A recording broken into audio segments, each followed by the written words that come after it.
Halo teman-teman, kami dari kelompok 1 ingin menjelaskan mengenai kebijakan fiskal. Sebelum itu izinkan kami memperkenalkan diri kami masing-masing. Saya Arabella Jessica Alicia Wijaya. Saya Angkatan Sarjana Publik. Saya Livia Tarantika. Saya Teresia Melani. Saya Revan Adventus. Saya Leonard Christian. Bye-bye!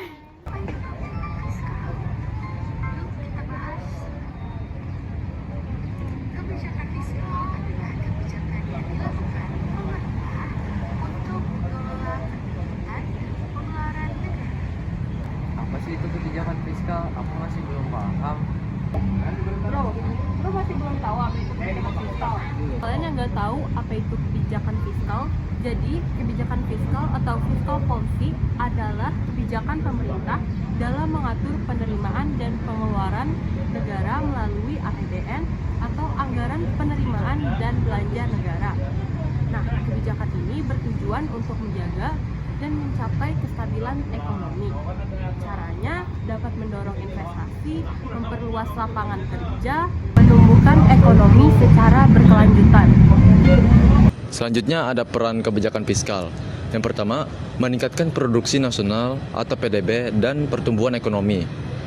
Jika pemerintah menambah anggaran untuk membeli suatu barang atau jasa, maka anggaran yang ditambahkan akan meningkatkan produksi suatu perusahaan sehingga produksi nasional akan meningkat.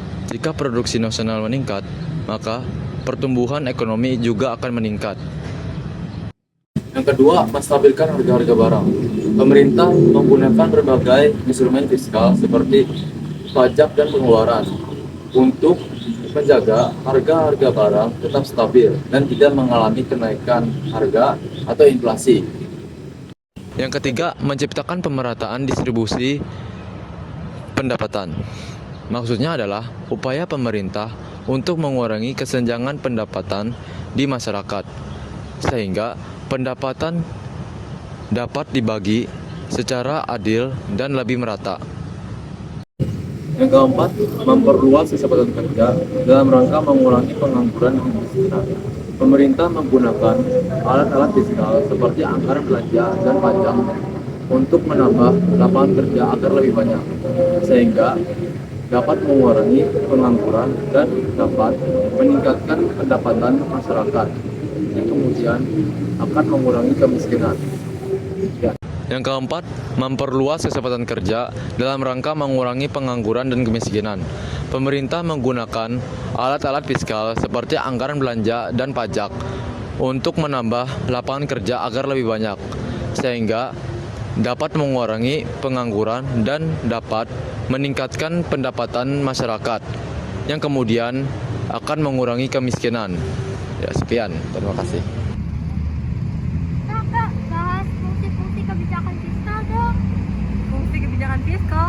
Nah, menurut Undang-Undang Nomor 17 Tahun 2003 tentang Keuangan Negara, Pasal 3 Ayat 4, kebijakan fiskal memiliki 6 fungsi utama, yaitu sebagai otorisasi, perencanaan, pengawasan, alokasi, distribusi, dan juga stabilisasi.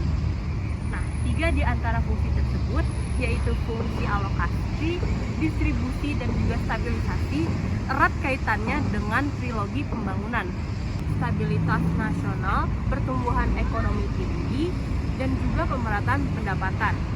Nah, sekarang kita akan membahas ketiga fungsi ini. Yang pertama ada fungsi alokasi, di mana pemerintah mengalokasikan sumber daya untuk memenuhi kebutuhan masyarakat, seperti membangun infrastruktur, pendidikan, dan juga layanan publik. Nah, hal ini akan berdampak positif terhadap perekonomian nasional. Yang kedua ada fungsi distribusi, di mana dalam fungsi distribusi mampu mengurangi kesenjangan ekonomi dan juga mewujudkan keadilan sosial dengan cara seperti kebijakan pajak, lalu subsidi, dan juga bantuan sosial.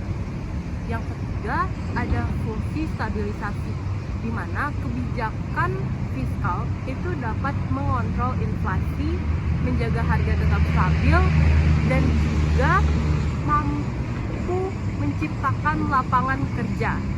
Jenis-jenis kebijakan fiskal. Yang pertama, berdasarkan implementasinya.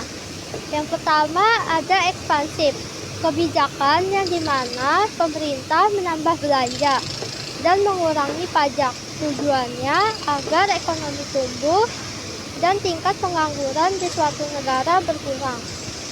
Yang kedua ada kontraktif, kebijakan di mana pemerintah mengurangi belanja dan menaikkan pajak. Tujuannya agar dapat mengontrol inflasi dan kesenjangan sosial dapat berkurang. Yang kedua, berdasarkan teori anggaran. Yang pertama, anggaran pembiayaan fungsional. Fokus pada dampak langsung pengeluaran negara ke ekonomi. Misalnya, untuk meningkatkan kesempatan kerja. Yang kedua, pendekatan pengelolaan anggaran. Atur pajak dan pinjaman supaya ekonomi tetap stabil. Yang ketiga, anggaran stabilitas fungsi. Pengeluaran pemerintah akan otomatis disesuaikan agar tetap efisien dan tidak boros. Yang keempat, pendekatan anggaran seimbang. Pengeluaran dan pendapatan seimbang, tetapi bisa mengalami defisit saat kondisi darurat. Yang ketiga, berdasarkan perbandingan penerimaan dan pengeluaran. Terbagi menjadi dua. Yang pertama, anggaran seimbang. Anggaran seimbang berarti penerimaan suatu negara setara dengan pengeluaran. Kebijakan ini bertujuan untuk menjaga stabilitas fiskal tanpa harus menambah utang. Yang kedua, anggaran defisit. Anggaran defisit berarti penerimaan pengeluaran lebih besar dibandingkan pemasukan. Kebijakan ini biasanya digunakan untuk membantu pertumbuhan ekonomi pada saat krisis. Selanjutnya ada instrumen kebijakan fiskal. Instrumen kebijakan fiskal merupakan alat-alat yang digunakan pemerintah untuk mempengaruhi perekonomian melalui pengaturan pendapatan dan pengeluaran negara. Tujuannya adalah untuk mempercepat pertumbuhan ekonomi, menstabilkan harga, mengurangi pengangguran, dan mencapai tujuan ekonomi lain.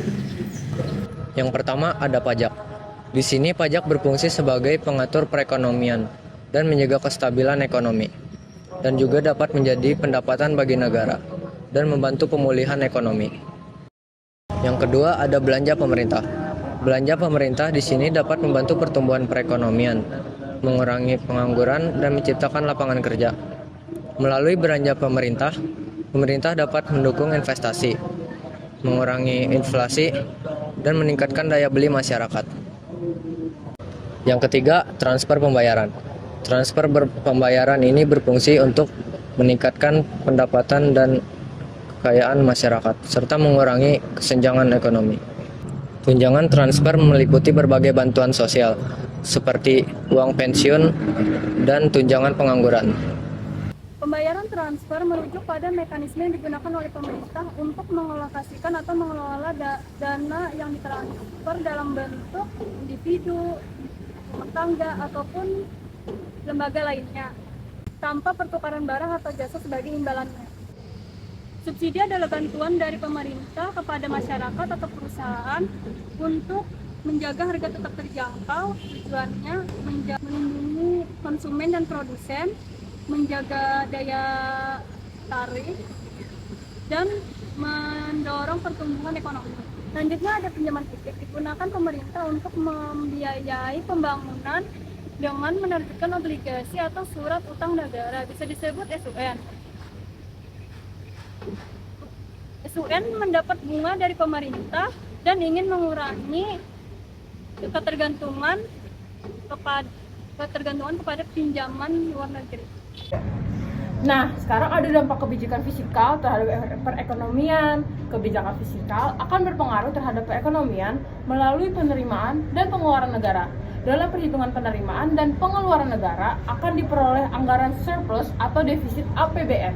Apabila anggaran dalam APBN mengalami surplus, akan terjadi peningkatan kegiatan perekonomian yang besarnya bergantung pada pengaruh anggaran surplus tersebut. Anggaran surplus tersebut akan digunakan untuk membayar utang pemerintah dan program pembangunan lainnya. Apabila terjadi defisit, pengeluaran pemerintah dapat dibiayai dengan pinjaman oleh luar negeri atau dalam negeri. Sumber-sumber pinjaman dalam negeri diperoleh dalam bentuk pinjaman perbankan dan non-perbankan yang mencakup penerbitan obligasi negara dan privatisasi. Defisit yang dibiayai dengan pinjaman luar negeri akan menimbulkan tekanan inflasi jika pinjaman luar yang dipergunakan untuk membeli barang dan atau jasa di dalam negeri. Akan tetapi, jika dipergunakan untuk membeli barang-barang impor, tidak akan menimbulkan tekanan inflasi. Pengeluaran pemerintah yang disalurkan secara tepat berdampak pada peningkatannya perekonomian suatu negara seperti pelaksanaan pembangunan fasilitas publik. Fasilitas sangat penting lainnya juga dapat merata apabila alokasi pengeluaran pemerintah tepat sasaran. Pengeluaran pemerintah lainnya juga berdampak pada distribusi pendapatan yang meningkat melalui peningkatan gaji pegawai negeri. Kebijakan fiskal perlu diperhatikan agar kegiatan ekonomi tetap stabil dan tidak memicu krisis ekonomi.